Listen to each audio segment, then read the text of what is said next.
Hello and welcome to another trip report. This time on an East Midland Railway service that runs between Liverpool via Manchester and Sheffield to Norwich, stops in some more places in between. It's quite a long distance, and the reason why I wanted to cover this, I did a lot of trip reports in the UK in the weekend I recorded this. But there are lots of trains really focusing on London. What is good, and this is also where, it's a big city, so it's quite obvious. However, if you want to avoid London by train, sometimes it feels like there are not that many options. And this is not only for the UK, but also for France, where everything is focused on Paris. So there are more countries like this, but you can really easily avoid London if you want to travel by train within the UK. Cross-country services has some good connections that will not go to London and are true intercity connections.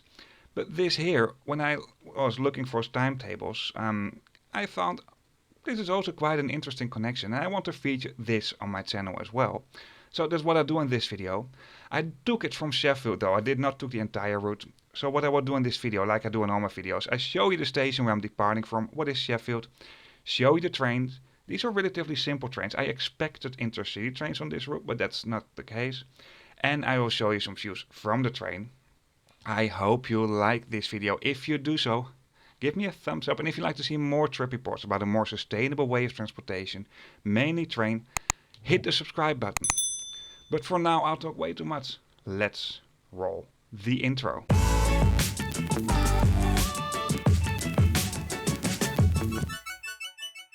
I did not took this train for the entire journey.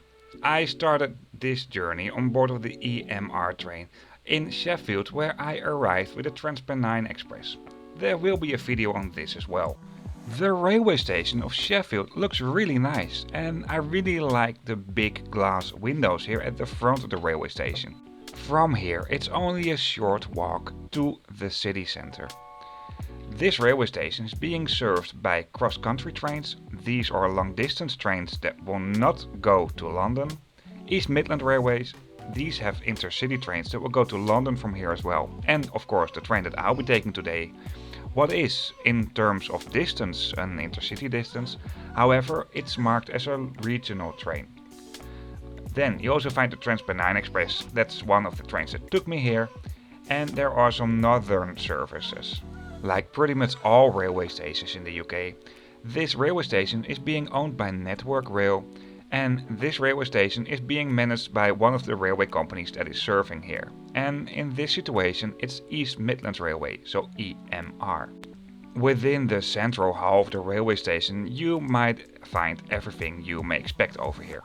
There are vending machines for train tickets, there's a ticket desk, lots of departure screens with information about departing trains, toilets, and there are some shops as well, like you might expect at a bigger railway station. A taxi stand is located a little bit more at the side and a little bit more at the side at the front.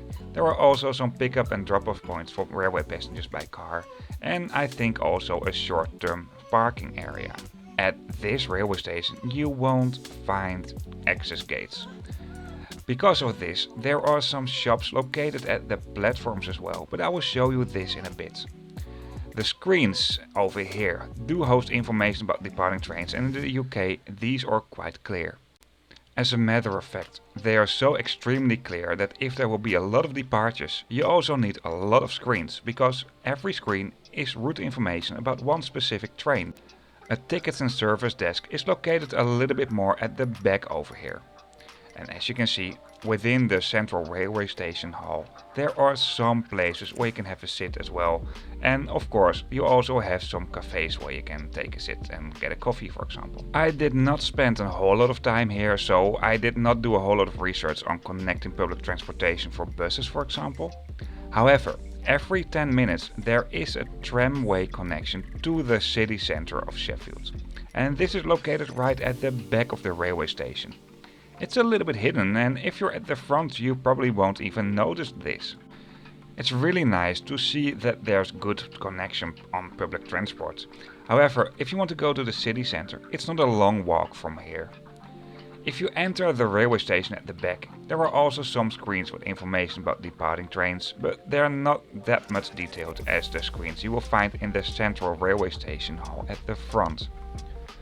A bridge is linking all the platforms with each other, and of course it's also linking the front and the back of the railway station with each other, so towards the tramway and the front. Even though this is not a terminal station, you will find some terminal tracks and you will find them on different directions, as you can see over here. The train I had on this route uses this railway station to make a switch back, so it's also using a terminal track within this railway station. But I show you this very briefly a little bit later on. As I mentioned before, at the platforms there are some shops as well. These are mainly spots for a quick bite and a takeaway coffee, for example. At the platforms you will find some waiting areas as well. These are heated, so perfect for a cold winter day.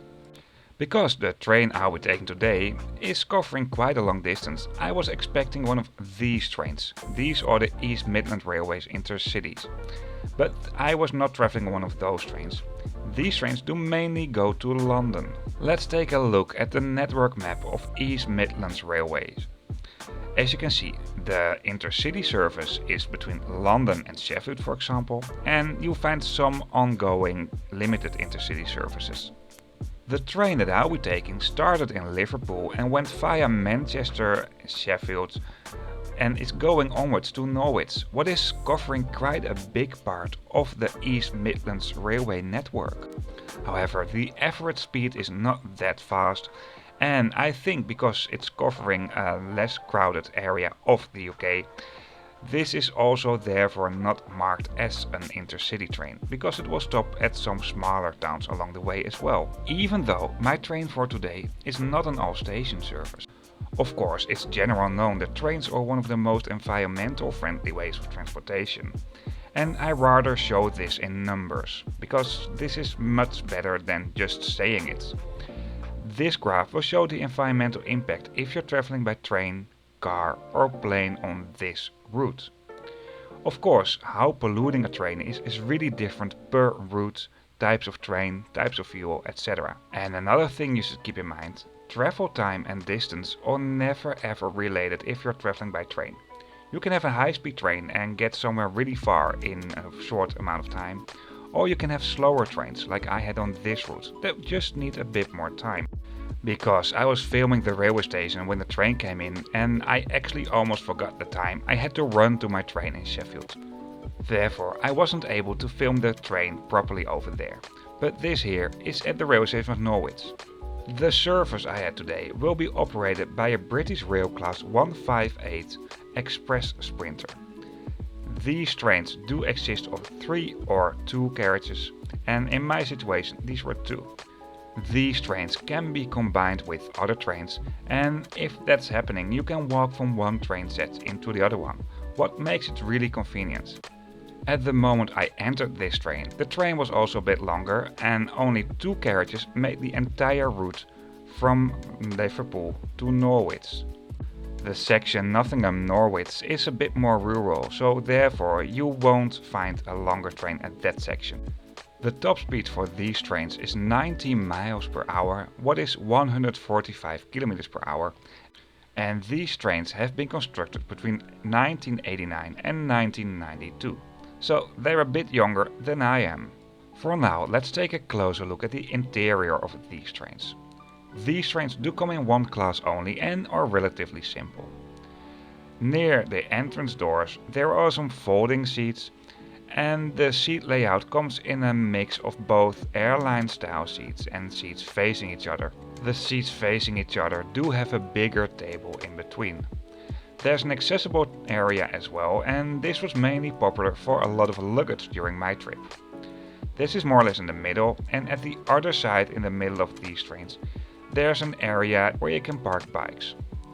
There are some luggage racks at the beginning of the compartments, but of course you also have the overhead luggage racks throughout the train. Although for my journey it was not possible to reserve a seat, you can find the seat numbers right below the luggage racks and above the windows. Time for a seat tour.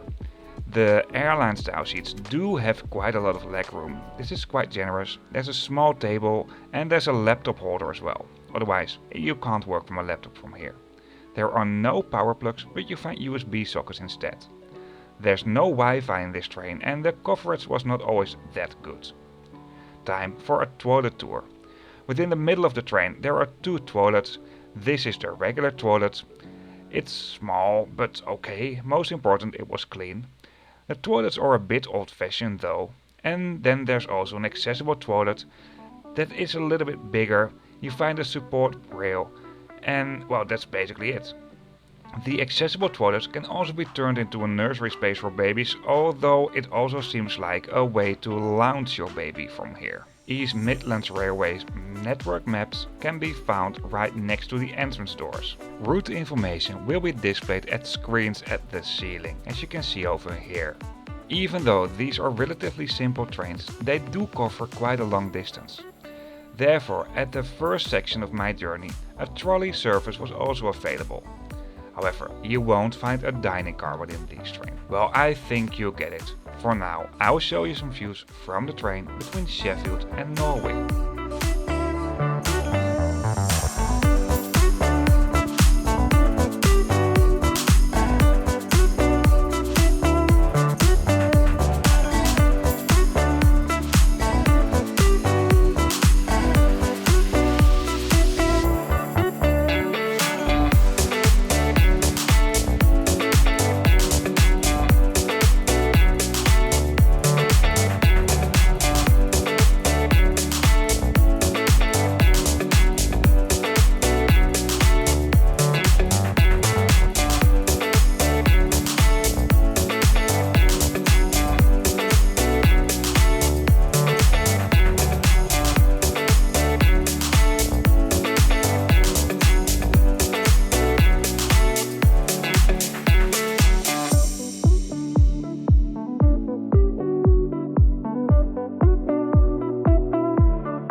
So that's it for this video. From here on I'll go to London again. I think I said in the introduction, I recorded so many videos today. But I will go with this Greater Anglia intercity train to London. Well, tell you more about that in another video. For now, I hope you liked this video. If you did so, please give me a thumbs up, or this has been a helpful video to you. And if you made it all the way to this point and you haven't subscribed to the channel yet, just subscribe to the channel. And if you don't want to miss anything, hit the bell icon. See you on my next video. Before I really end up this video, if you are interested in other trip reports, of course you can find them on this channel. However, in the description of this video on YouTube there's a link to a map, and on this map you can find all trip reports. The lines do indicate the routes, the train and ferry icons to indicate the railway station and ferry terminal reviews. Of course I'm making more videos, so there will be more lines added to this. Once again, thanks for watching and see you on my next video.